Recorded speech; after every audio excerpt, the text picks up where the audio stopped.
Oh, yeah, that is. This is Between Hooksets. I'm Chasen Walter from In Through the Outdoors with my partner in slime, Curt Underhill from the Fishing Crew.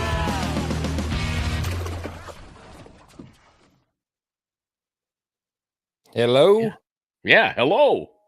Yeah, can you hear me now? What happened? What do you mean what happened? I can hear you. Huh? I think you went away. Curt's the Fishing Crew stream audio only. I have a little like a fruit fly flying around here. I don't know what happened to Curt, but I can kind of keep going through things. Matter of fact, you know, I got my popcorn. We just sit and wait for him. It's not a big deal. He'll be back. Oh, you're back? Hear me? I just started with my popcorn. I thought, well, we'll just sit and wait for you.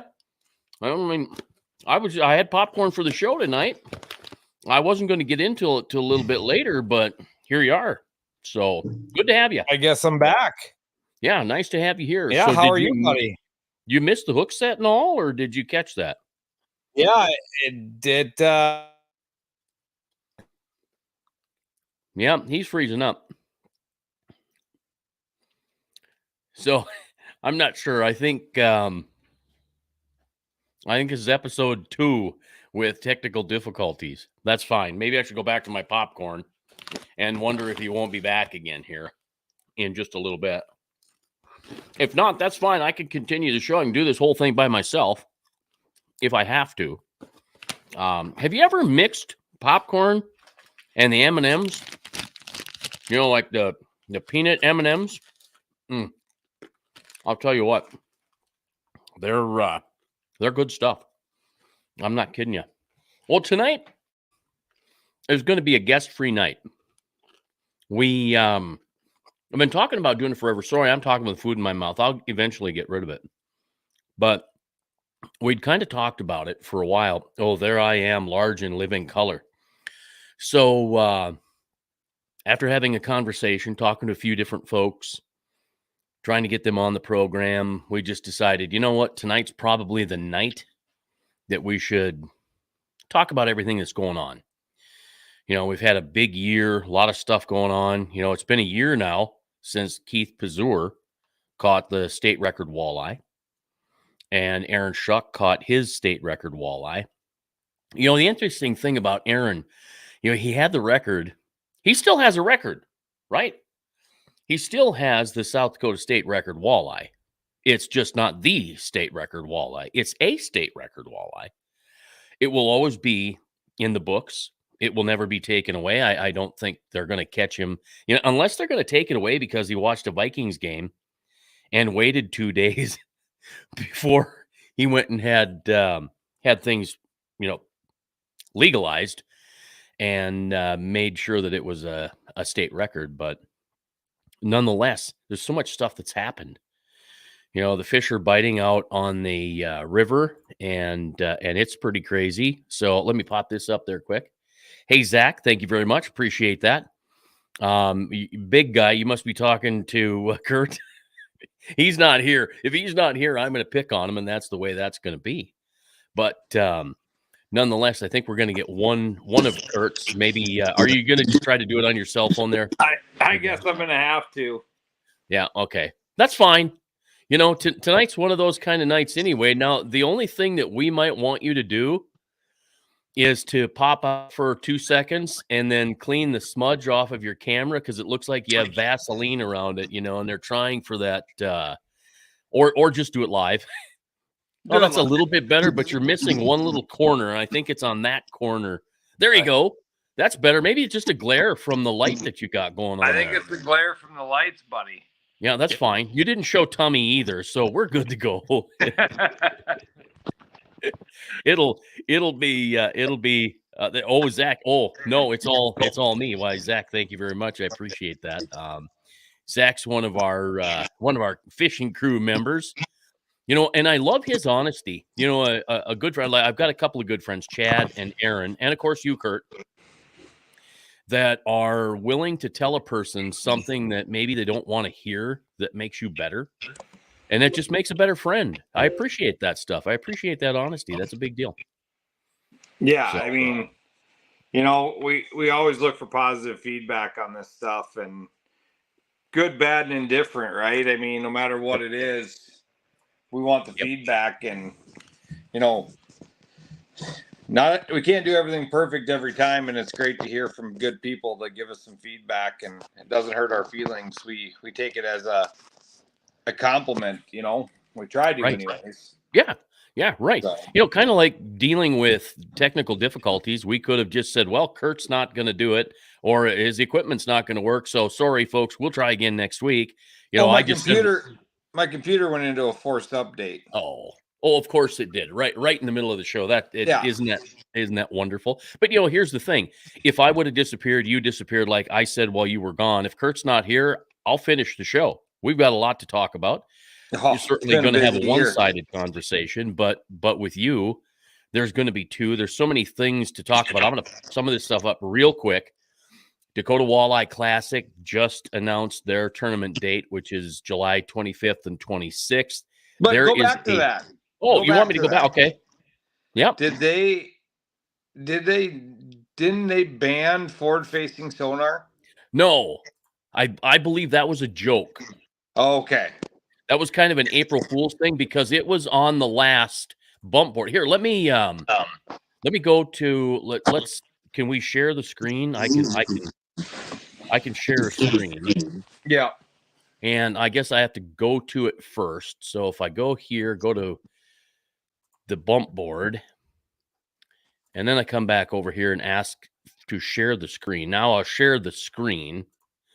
Okay, so now we're just teeny tiny, but then I've got to go all the way down to the bottom. Oh, there it is right there. So in working off the decision from some of the bass tournament organizations that have chosen to ban forward-facing sonar in 2025, we've decided to go one step further. Effective in 2025, we'll be banning all sonar, GPS, and electronic devices.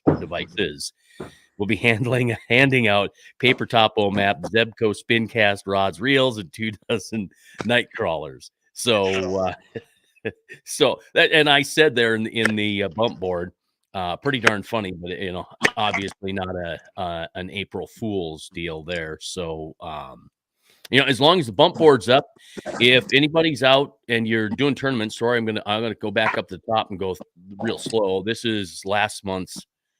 I'm working on November now. We've got a bunch of new stuff here. You get a little bit of news. You get some pictures of those who won the tournaments. And then obviously we're eliminating all of these fall walleye tournaments because for the most part they're over. You get some of the Between Hooksets episodes where we talk to tournament anglers and others. There we're getting ready for hard water, and we've got the tournaments there. We also we're asking questions. The poll's important. We want to know what our local or the upper Midwest anglers are using for things, so we can come up with a survey and an answer. And then it just makes its way all the way through and goes down through the leagues. We'll certainly add more. This is the end of the season, right? So this is a great time to start the bump board and get this thing going. We're going to be ready to go for 2025.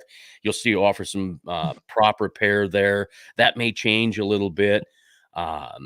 We've also got some other things. There's contingency programs that are being updated, so that's always going to change. You can see Tom Seberg's got his boat for sale, so that's in our boat for sale area there. And there's a map of the area that we're basically covering for tournaments. Minnesota's covered real well by target walleye.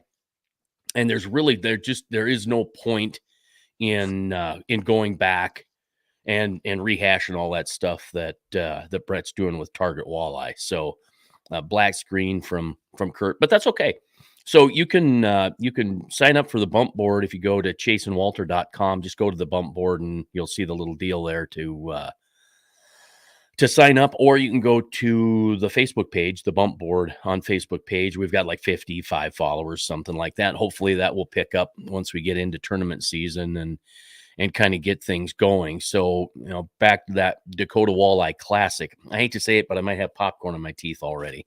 They're celebrating their 30th annual, and Mort Sports and Marine are sponsors, and of course, Dustin Melby. We met him this past winter, and he's a great guy. And all those folks at Moritz are awesome too. So get the bump board, and you'll get all of that updated information like that. Big record here.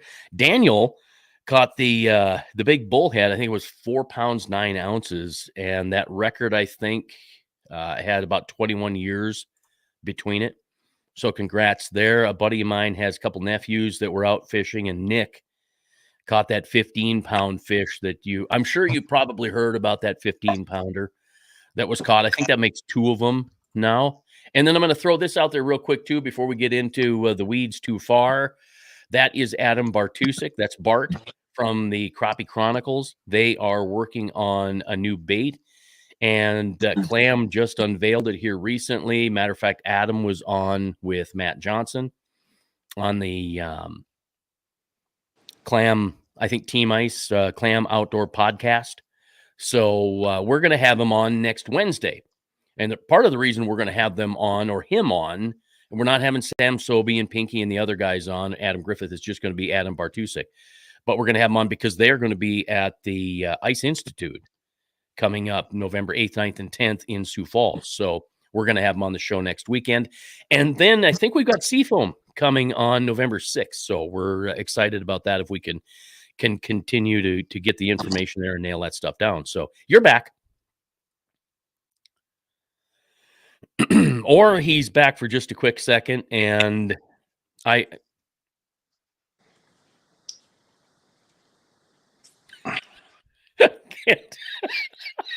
glad we don't have a guest tonight. This is a dumpster fire on my end. Oh, that's fine. You know what? We're just going to go with it. It isn't a big, huge deal. So you and I talked earlier in the day, and I'm going to run through this stuff. So that if you're in and out, you're in and out. That's fine. But I think you have a lot of stuff to talk about. We might want to talk about walleye. We might want to talk about 20-inch walleye and the fact that maybe the state doesn't need the 1/20 anymore. We'll talk about the fact that maybe there should be a 15-inch slot on some lakes. Is that stuff you want to get into tonight, or do you want to save that for another night? We can. I mean, I've got some strong opinions on some things with the how we're managing our systems, but dive into it. I think I'm going to go move into my garage and see if that helps. So you dive into what you're going to dive into, and then I'll be on in there. Okay. All right. Well, that sounds just fine. I'll get into it. You know, it was about a year ago that I told Curt, let's get a hold of Greg Wallner from Northland Fishing Tackle. Let's get him on the show if he'll do it. His wife grew up in Rugby where I grew up, so we were classmates and went to high school at the same time. She was a little bit younger than I was, so I felt a little connection there anyway. And then I met Greg in Bemidji, and he's just this super awesome fellow. So here's a bit from that show. Now he's getting ready to go to Florida. Lucky dog. I can't believe he's not already down there. Yeah. Well, it's been too nice. Yeah. He I think if I remember right, he said 99 days in a row they caught limits of walleye on Devil's Lake. It was an amazing year up there. You know, yeah, amazing. I can't even believe it. You know, I lived in Minot. It was like 1996 or 97. And I remember Dennis Benzie fished over there with Gary Roach one day. And it was like the Dead Sea. I mean, literally, it was like, maybe that was earlier than that. Maybe that was more like 92. And it was kind of an alkali lake. There was nothing there. It was just brutal. And, you know, now I come back and the guys had their tournament up there this year, and it's limits of 6-pounders, and it's just absolutely crazy what that fishery is producing. And that's really a gem. That's just crazy. 91, Dennis said. Yeah, 1991. Yeah. So, you know, the conversation got started with a comment from Johnny Candle. And we're talking about, or I was talking about Johnny Candle going south, and so was Greg. Well, coincidentally enough, that's where Johnny's headed right now. I just saw a post from Facebook.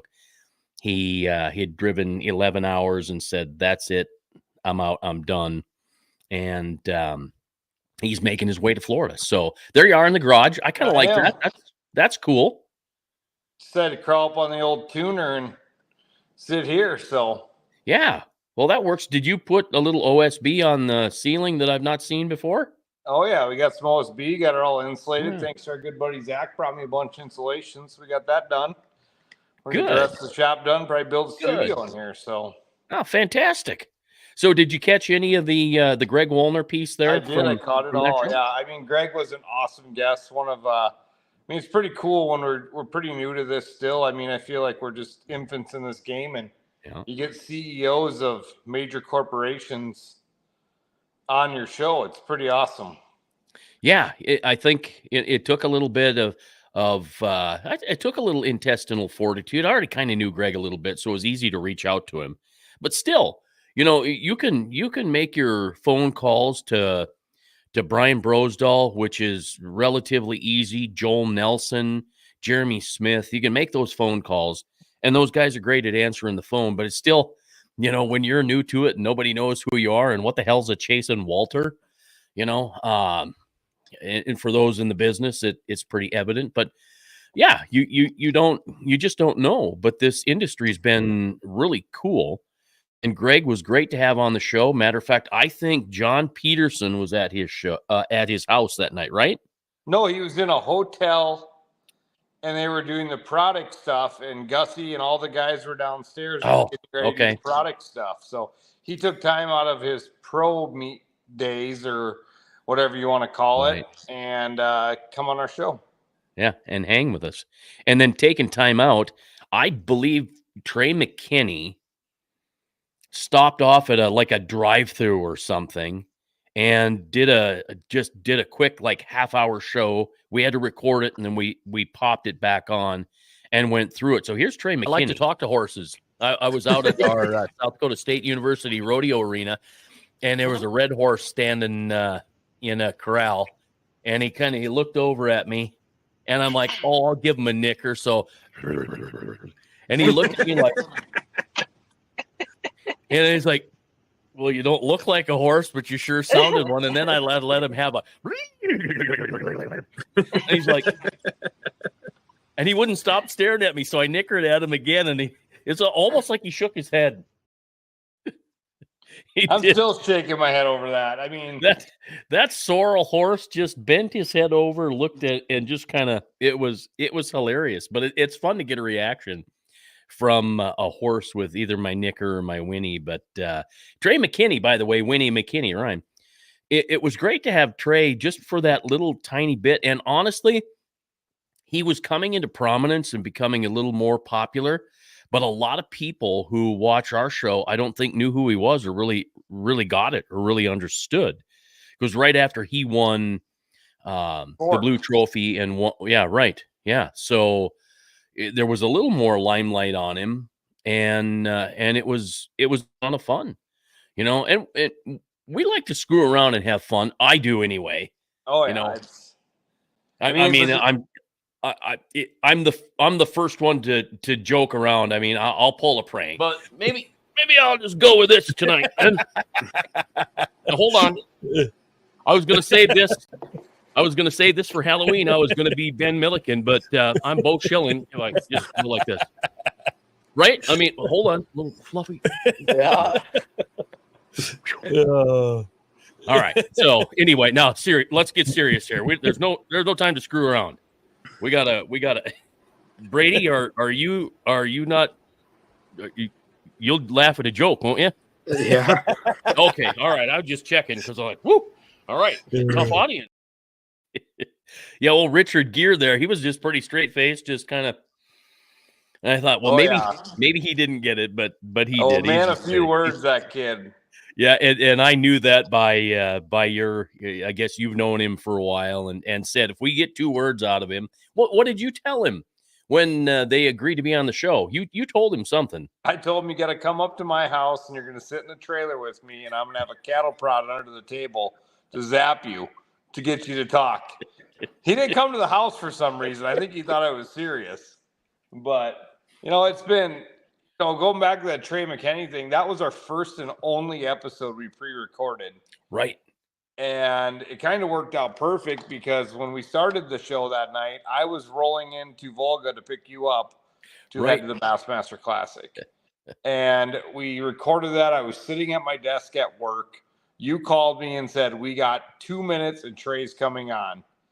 And we made it happen. And, the thing with the live show is, you have technical difficulties, you have whatever, and that's what it is. And we designed this thing to be live, never pre-recorded, other than when you have a guest like that, you take your opportunity. So, just crazy to think we've had people from, young Bo Schilling and Brady Gear all the way to Greg Waldner. And last week, unfortunately, another technical difficulty. We didn't have video, but we had Ron Shera. We've had some pretty big names on here, and we continue to keep this thing going. And it's just so much fun. It's one of those things, like, you start this, and I don't know if people that are watching know this, but the average podcast lasts 7 episodes. Right. 7 episodes. If somebody wants to start a podcast, they generally make it 7 episodes and they're done. And we're, a little over a year and 8 months into this, or a year and a half into this at this point. And a lot of things in life, if you're doing it every Wednesday night at 7:00, can become an inconvenience. This is yet to be an inconvenience. And, for like tonight with no guests, we're like, you know what? We don't need one. We can just talk, and we can wrap up the year. I mean, we've had tons of great guests, tons of laughs. I mean, the Tyson Keller and Dewey Jelm Snake in the Boat was awesome. Fabulous. Ron Shera last week. I mean, I didn't know that side of Ron Shera. So if you haven't listened to that episode, go listen to that episode. He's just letting loose, and it was a lot of fun. Yeah, it was. How about thank you, Chad. How about Dan and Tawny Fricht from Alaska? Never thought to even have Nate them was on. out checking people. He said he came down, checked you guys. He talked to me afterwards. He's like, man, they were such nice people. It was so fun. And down there talking, taking pictures, videoing. And I got a video of you, or one of somebody on your team, that went out in the water. And my boat, the best water temp I found was 45 degrees. And Nate's like, the dude stripped down to his underwear and went in the water because he tangled the line. That was Curt Kowalski, and I'm saying his last name so everybody knows that he now talks with a little bit of a squeaky voice. But I mean, that was fun, and that was a funny part of that episode. But I mean, them two people showed up.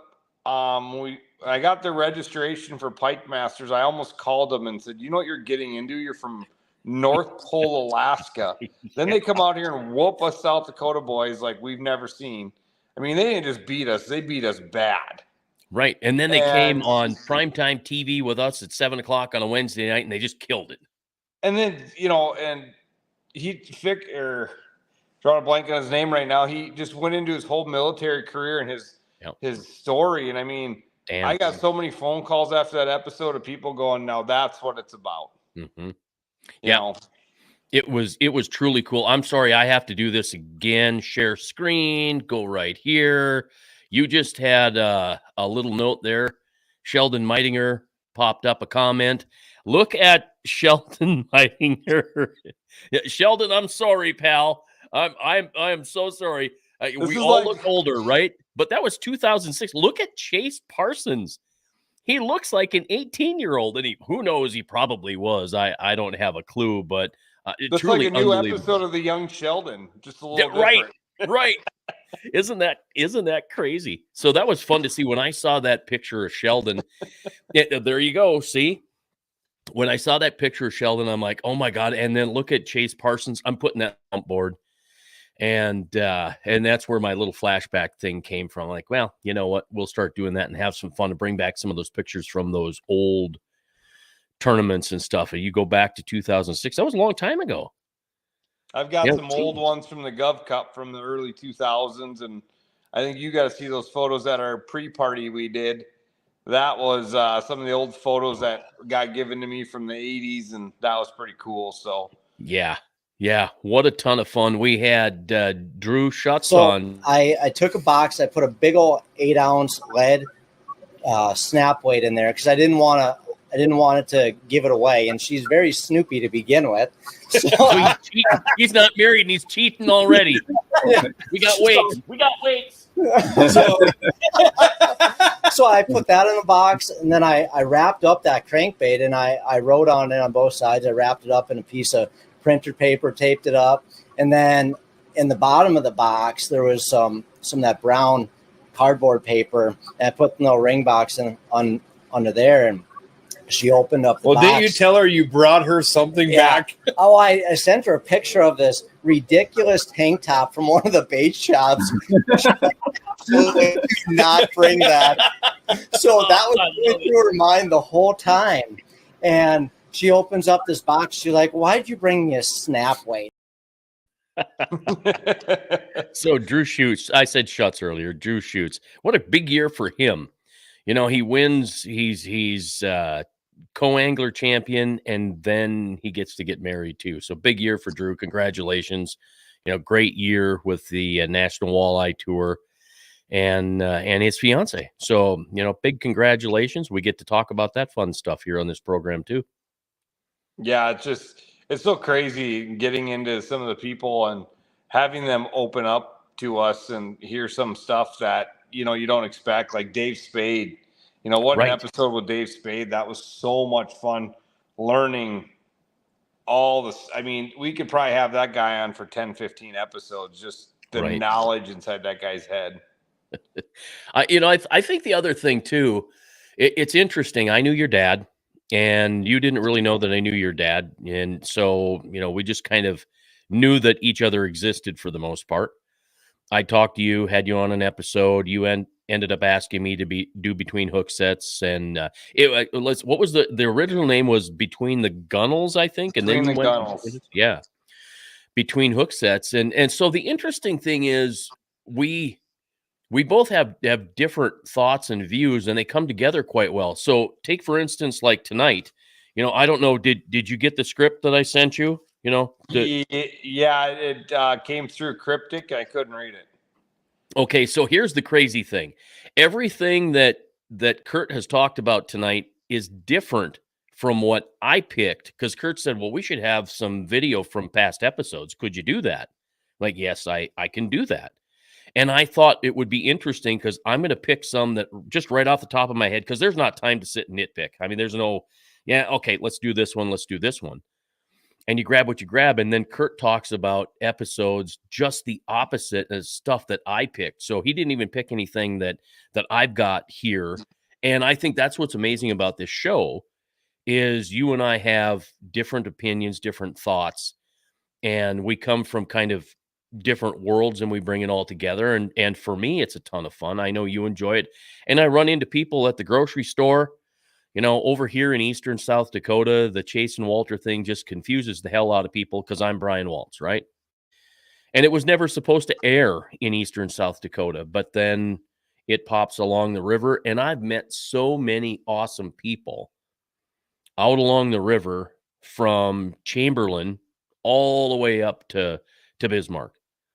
And it's truly amazing. And these people that watch the show and find some entertainment in it is amazing. We've got a bunch of people watching tonight. Thank you for watching. You know, the crazy part is it's the most random times. And I was on the phone with you one day and I watched a car accident right in front of me. I was inches away from being in it. And I called dispatch, tell them there's a car accident, tell them all the stuff. And I get out to the truck to go check on everybody. And I check on the girl that got T-boned. I check on the guy driving the van. And before he says anything, he goes, "Are you Curt Underhill? And you do that podcast, don't you?" I'm like, "Yes, but are you all right?" Like, that was the first words out of his mouth. Like, nothing else, nothing about the car accident. He just says, "I watch your show." And I'm like, "Well, nice to meet you. Wish it was in better circumstances." It's so true. You know, and the interesting thing too, and I'll explain this to some people to guests or people that we're inviting on. They're like, "So I've never heard of it. What is it?" And really what I think your brainchild here was to reach your audience, your fishing crew audience, and those people that follow you and that follow me.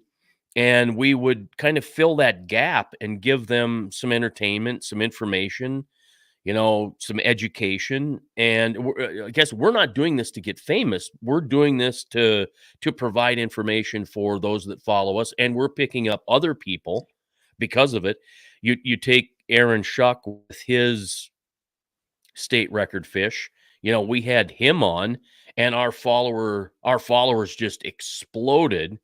And Aaron had a great story. This is about 2.5 minutes, but it's a great story. Before you go into that, yep. We had Aaron on right away. Right. You pulled some voodoo magic out because the guy is not on social media. I think you talked to his mom.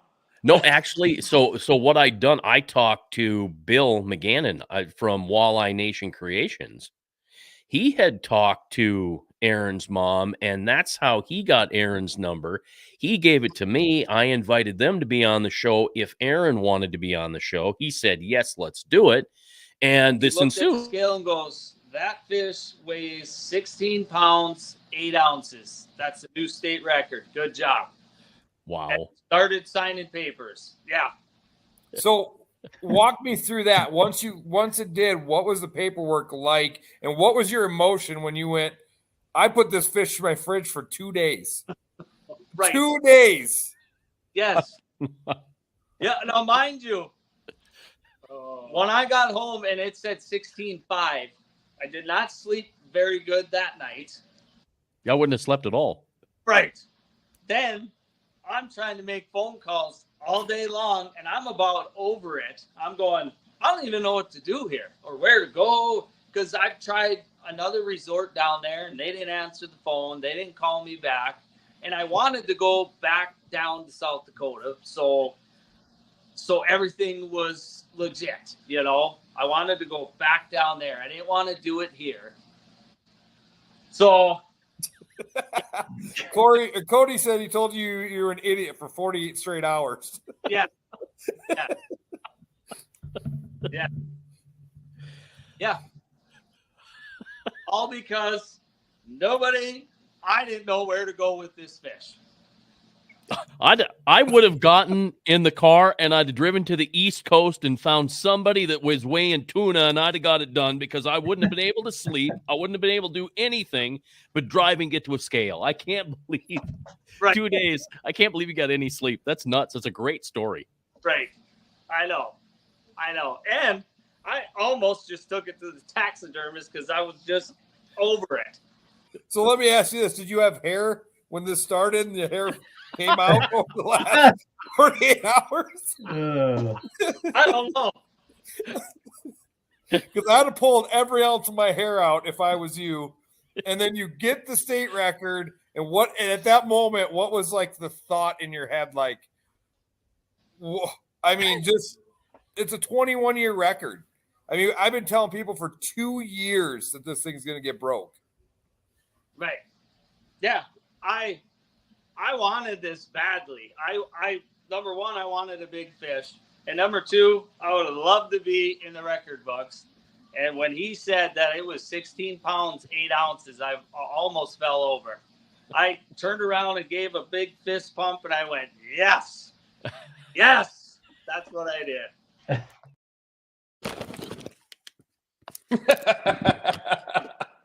Sorry, I had my popcorn for the show there.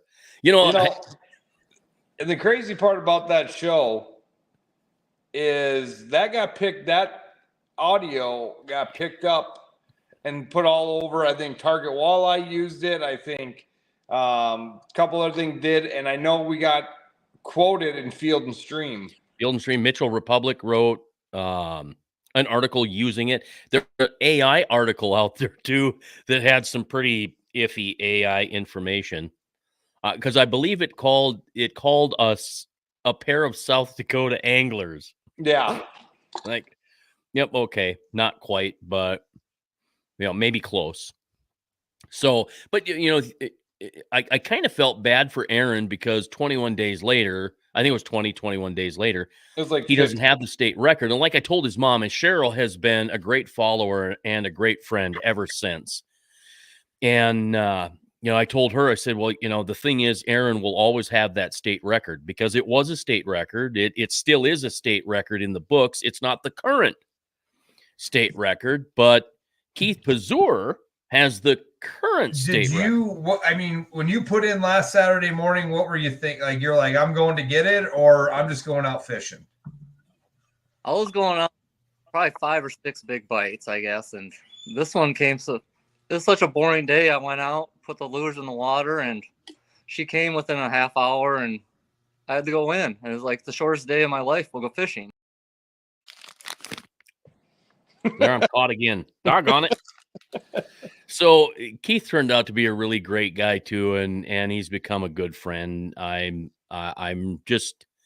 amazed. That guy, all he does is fishes. I don't know if he even puts gutters up anymore because every time I'm at a ramp somewhere, I was like, nope, Keith is here fishing, or Keith and his brother, I guess, so it's fun to know some of these guys and to get to know them. And that's the crazy thing about this show.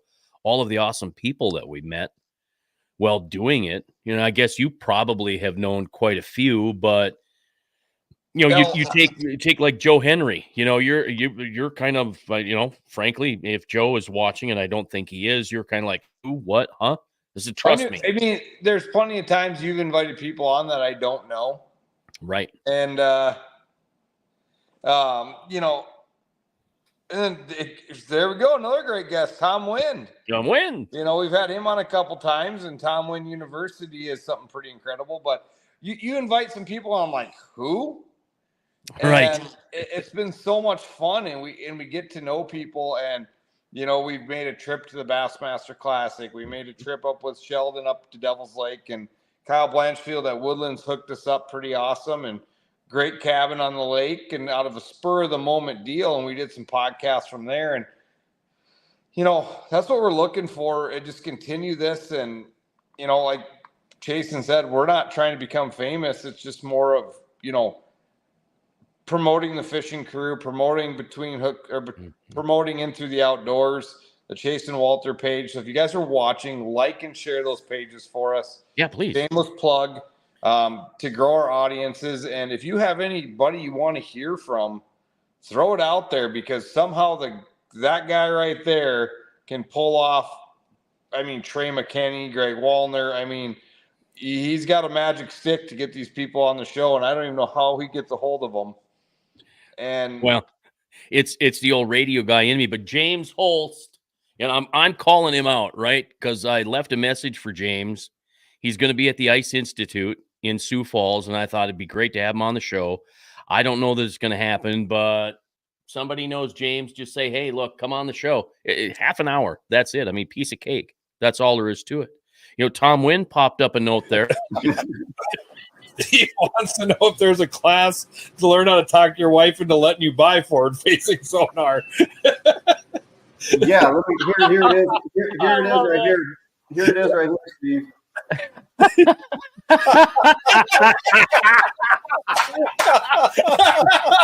it is. I love that. Oh. Yeah, so Tom, if you're still watching, pop it up, because you've got a live stream tomorrow night at 8:00, right? That I'm not going to be late for. I screwed up. I missed the first one. Because I thought, well, I'll just go watch it again. Well, the cool thing, if you're a Tom follower, if you're into the THU and you bought the THU like we did, you got to watch the show. You got to watch this video, and you got to get it live, because it's not out there archived anywhere. It's live and it's gone. So it was just like Johnny Carson in the 80s. Oh, I did not know that. Yep. Okay. Tomorrow night at 8:00. So it's just, if you're not watching, he's answering people's questions. He's helping you through. He's doing something that other anglers are not doing, and it's a big, huge deal. So if you don't have the THU, the Tom Wind University, you can purchase it on his website, and fishthu.com. I guess I should mention that. And then move forward with it, because he will reach out to you, and I guarantee you're going to be surprised at the personal interaction you will get from one of the best guys in walleye fishing, period. So big deal there. Tom's a great guy, and so is his brother. The Winds are The winds are absolutely fantastic, and to watch Tim, or rather Tom, win one. See, I was gonna try to do Get all your of that, tongue like, twister in there. sometimes you should just stop before you get started. But I look and make sure that we went through everything that I went through here, because this is kind of our year end kind of, going back type of deal. And I got everybody that I thought, and that's quite a few episodes. I think we had 7 or 8 episodes there. And of course you talked about a bunch. We're already at 40 minutes, and really I didn't know that we'd make 20 because I wasn't sure you were going to be able to stick around and keep up the signal. But you got to figure it out. I mean, we got the whole thing figured out. So do you want to get into the weeds a little bit and talk about some of the things you and I have talked? You have deeper opinions and thoughts maybe than I do about walleye fishing in South Dakota. I guess, we can get into the weeds on it, and I might cause some haters, some lovers. I don't know, but I've been in this running tournaments. This year marked 16 years of doing this stuff, and been across the state, been to several different lakes, and this stuff, and how we regulate in South Dakota. I don't think the one size fits all approach works. Right. Yeah, I agree. And I'm talking, tournament fishing to just recreational fishing. But, I'll dive into the tournament fishing thing, like South Dakota's law that was put in. And I'd love to know the science behind it or where they got the data to do this stuff. They just decided that June 1st to September 15th, all fish caught in a tournament have to be killed. Well, I don't agree with it. And I've stressed it to game fishing parks. I don't agree with that mentality of why are we killing these fish June 1st on? And tell me why. And all I can say is, well, water temperature and this and that and deep water hooking. Okay. But June 1st on Lake Oahe, a lot of the time them fish are still under 20 foot of water. Mm-hmm. And they just threw out, in my opinion, they threw out random dates and said this is what it's going to be. And, let's just go mid-July, let's go end of July, August. Fish on Lake Oahe are going to be deep. I agree. Fish I don't necessarily agree with their 35 foot of water mentality that all fish are dead, but I do agree deep water hooking isn't good on fish.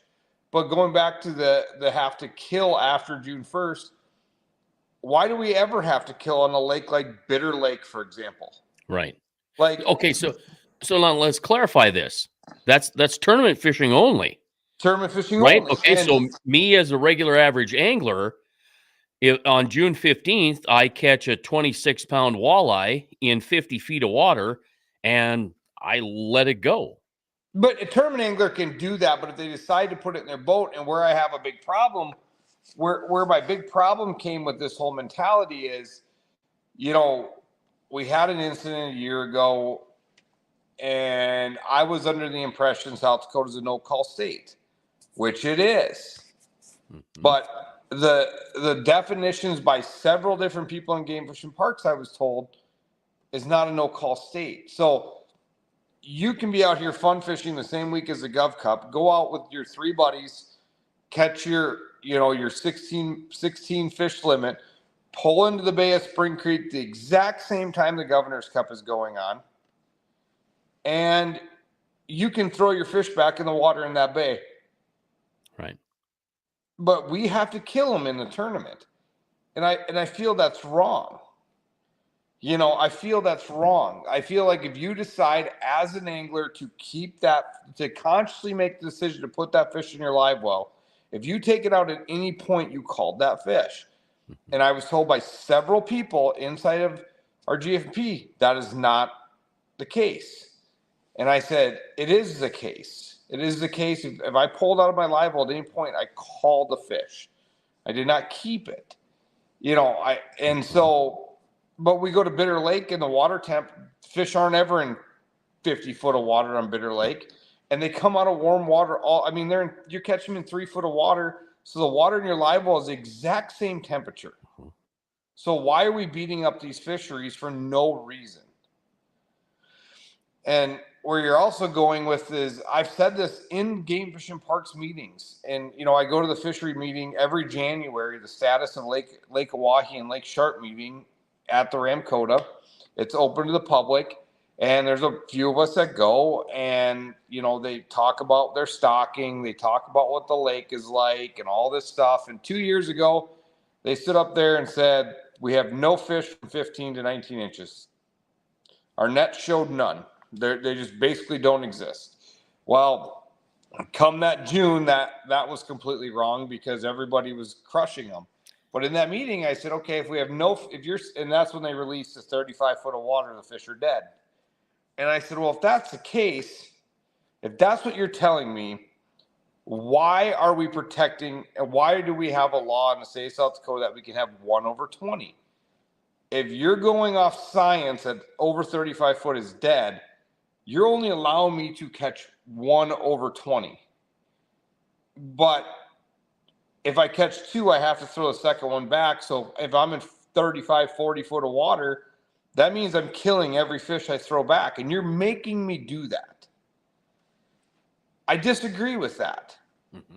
And they didn't say it then. And I said, if there's no fish from 15 to 19 inches, and they said there's an abundance of over 20 in their nets. And I said, don't you think we're protecting the wrong fish then?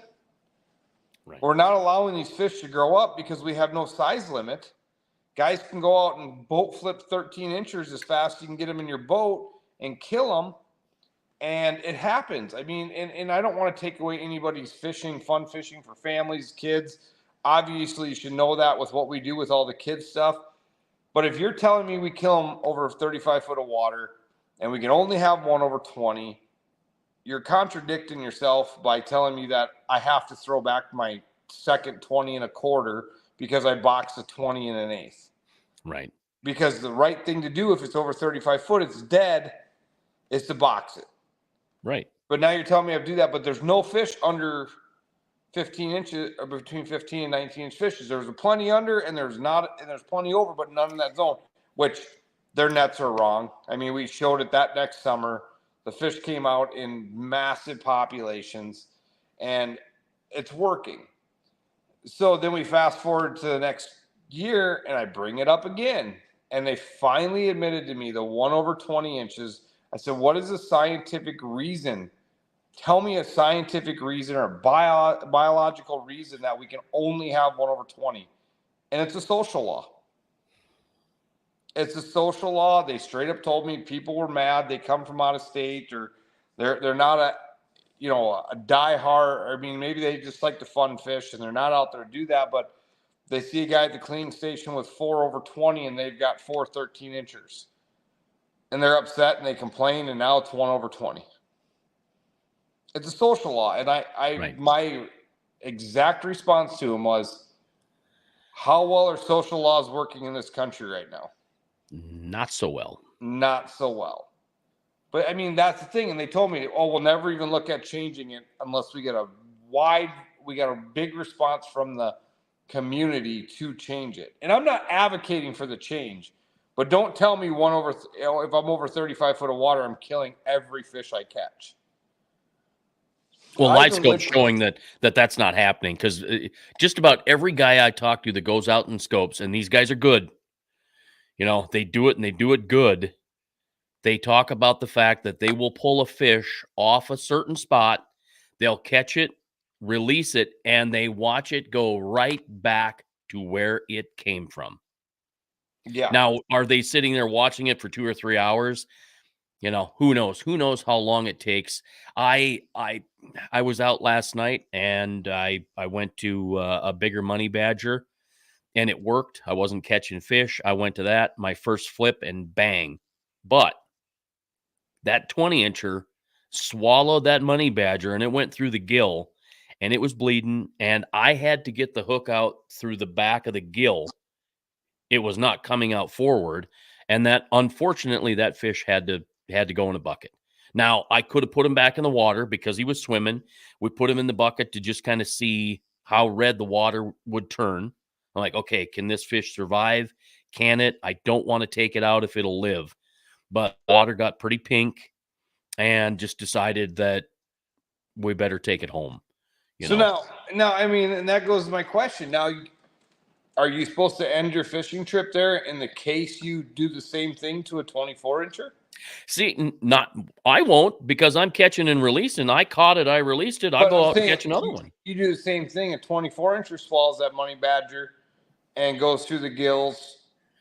Right. Yeah, right. In that regard, then yeah, I'm screwed. And I suppose I would have busted the law had that happened. Now, that's never happened to me. Matter of fact, last night is the first time that I've ever gill hooked a walleye through the mouth. I mean, that walleye inhaled that money badger. And so it was unfortunate. The walleye chose to do that.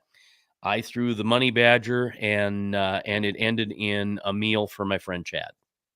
Because the thing about it is we had the Bill with the Walleye Coalition on, and we had great talks with them. And Mike Peluso jumped on during that episode, who's fished all over the country, and he stated he's in believance like I am that the 1/20 causes worse fisheries. Yeah, I think so. I mean, like I said, I think it needs to be talked about. I think we need to look at our regulations better. I think we need to not just take one person's opinion, one person's whatever. And we need to do stuff to really look at these things, because technology has changed. And Tom is right. We need to put more money back into the fisheries. Absolutely, 100%. Yep. And, I said to these guys, I said, we need to, I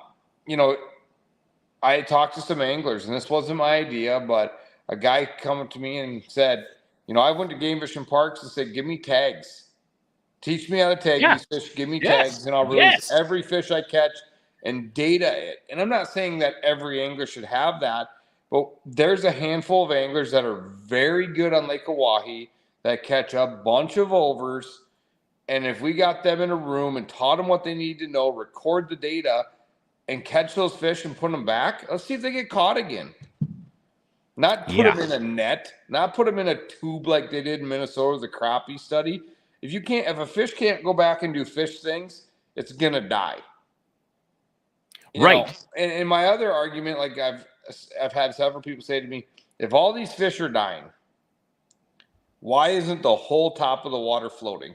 And I know they die and they lay on the bottom, but you can't tell me. Maybe I'm wrong. Maybe I'm 100% wrong that they'll be on the bottom the whole time. But like a human drowns, they go to the bottom and then they eventually float. Right. And we have a fish tank in our house, and the fish, they'll be on the bottom for a day or two, and they always float to the top. If they die in our fish tank, why isn't this whole body of water covered in bellies? Yeah, I don't know. I'm going to pop this up real quick, because these guys are unbelievable. Saskatchewan Sport Fish Research Group.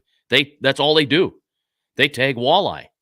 And they track, and they've got great stories. I mean, just absolutely fantastic, great stories from these tagged fish, about fish that were tagged in June of 2022. It was caught in August of 2022. Then was caught in 23 three times. And it's truly amazing. And I'm not expecting the South Dakota GF&P to go that nuts.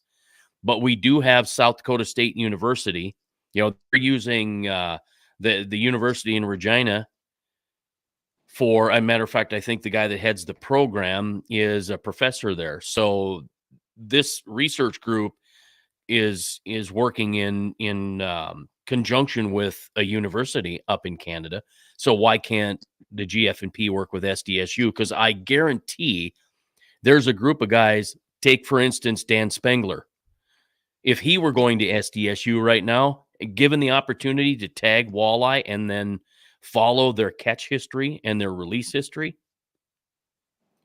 Truly amazing. And I know that SDSU does tag a few walleye. I have one hanging on my wall. I've got one that was released in the Morrow, and I caught it in Whitlock Bay. I think it was released in the Morrow early in the spring, and I caught it in the fall. So I know they're doing that kind of work, and that's fantastic. They did an 8-year tag study on Lake Oahe. Okay. After the flood, and they haven't done it since. So I know in 2020, me and my good buddy Willie Glow went out one day, and we're fishing, and we stopped at what we call John Brock's, long point between Spring and Cow Creek, and Willie casts out and he catches a fish, and it's a 20. I can't remember what exact. I think it was an over, and we were fishing for fish, and it wasn't a big over, and I think it got a deep hook on his jig or something, and we ended up keeping the fish. Well, we happened to look, and there was a tag in its lip, and the skin was growing around the tag. We barely saw it. Oh. And so Willie pulls the tag, and he puts the data in, and he gets an email back, and the guy's like, "Hey man, we normally don't, they usually give you your data of your fish." They say, "But normally," he goes, "normally we don't do this, but if you want more information on that fish, since it's COVID and I really have nothing going on, give me a call." So Willie called the guy. Them tags are designed to stay in for like 7 years. Really? And then they fall out. And he figured because the skin grew around, it's the only reason the tag was in that fish's mouth. That fish was tagged 8 years prior. It grew roughly an inch and a quarter a year, if I remember right. And it was tagged less than 100 yards from where he caught it. No kidding. Yeah, and I think we hear that quite often. Yeah, I mean 100%, Brian. Like, yep. we don't want to take all regulations off, and I'm not saying take them off, but I think we need to, rather than, I guess my biggest thing is, rather than social laws and just coming out with stuff, make laws that are behind the science, not what's social. Yeah, kind of like the 15-inch slot. Yeah. I don't know. There's some science that says you shouldn't do it, like on Ponset. They did it for too long. It was detrimental. I think they did it on Lake Oahe. It was a little detrimental. But like right now, if you look at the gut pile or you look at pictures, there are groups, I'll just call them groups of people, that are just keeping limits of 12-inch walleye.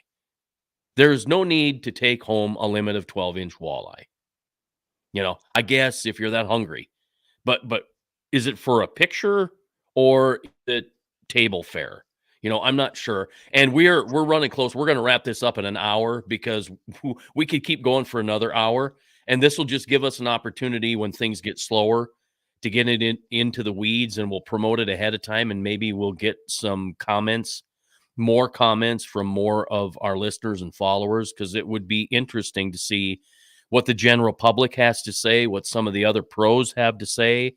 Maybe a biologist or two might pop on, and they will be able to refute or answer questions, that kind of thing. And I think that's important. I think we need to have a discussion, because it sounds like the state of South Dakota and the GFNP wouldn't mind having a conversation to change rules or to change laws, because things have changed. Now, I'm going to do nothing but praise the South Dakota GFNP, because my October has been a banner walleye year. I've been chasing Walter, and I've been catching Walter, and it's awesome. I'm not kidding you. And they do a lot of great. I mean, I don't want to make that a bash session on GFNP. It's just, sorry, it's a topic, but like I said, let's work together. And the other thing I'll say, we need to be better humans. Yes. I'm going to take a page. I mean, you take pictures, you release them. the social media of the world to fill a board full of fish. And I'm not going to say I haven't done it, because I have done it, and we do it. But you don't see it on our social medias. I'm not posting that stuff, and I'm not doing it for that. I'm doing it to bring it home and fry for people, or, I'm not doing it every day, but just to go out and say, look what I can do. Right. Right. Awesome. But we got to be better people, because we're beating these fisheries up. True. We are. We're slaughtering, we're slaughtering the daylights out of Lake Ponset. I can't catch a fish on Lake Ponset. Some of our lakes are changing, and I don't know why. And I'm not going to blame the I'm not going to blame the GF&P for it. Siney eyes, you're not catching fish there. You're not catching Thompson. You're catching fish there, but boy, I'll tell you what, that thing's going to get hit hard this winter on ice, because there are other lakes that just can't take pressure off of Thompson. So I get a little bit worried. So let's wrap it up here. This is a good spot to wrap things up. Appreciate everybody watching. I know the viewership increased. It went down when we started talking about the stuff we started talking about, and then it started to pick up, and we had a growing audience through the whole conversation. So it's great. We're going to have another conversation about it, and not a bashing conversation, just a good conversation about what's going on and how we can improve our fisheries and help the GF&P. Josh, thank you very much. Because they do need help. They need help. They need our suggestions, because I think they're running off thoughts and opinions and directives and protocols from 40 years ago. And crap's changed. Things have changed. So, anyway. And some of the stuff we talk about, maybe not the fish limit, maybe not the size restriction, but the killing of fish during tournaments, that's not something they talk about. Right. That's not something they talk about. And if enough people come talk to them and say, we got to be better, we can be better. Yeah, I think so. And I think you can't come in with a bull head of steam and try to bully them into stuff. Yeah. Let's go in and sit down in a room of people that care about this stuff, because it's the future. It's the future for our kids. It's the future for us to fish. It's everything that matters like that. And, if we keep killing these fisheries, there's not enough money and not enough fisheries to keep restocking them. And I agree. Right. We need to restock these lakes, continue to restock these lakes, but we can only do so much. Yep. Yeah, no doubt. No doubt. And when we have a discussion again, I know Tom Seberg has taken a lot of heat on social media for his thoughts, but I think he's right on a lot of stuff he's talking about. And hopefully we'll be able to get input from him and some others, and we'll have a show, hopefully in the near future, somewhere before we end up on hard water and start ice fishing. And we'll have that conversation. It's been great to be able to have this kind of show tonight, where we got to go back and dive through the memories. Curt, thank you. That was a great idea. I'm glad that you posed me with that task, because it was a ton of fun, and then we got to spend some time talking about let's making be honest, the changes. This show has made it more than 7 episodes because of you, by the way. Well, yeah, thank you, but no, we're having fun together, and it's due to the people that watch and comment and are a part of the show. So we appreciate you. Thank you very much. We'll be back next Wednesday. Adam Bartusek from Crappie Chronicles. Great show. If you've never watched Crappie Chronicles, they've got some of the best drone footage and some of the best video that I've seen in a show, and it's absolutely fantastic. So excited to have him on next Wednesday night. All right. Thank you much. Thank you, buddy. Have a good night. Yep. Go back to hunting. Oh, yeah, man.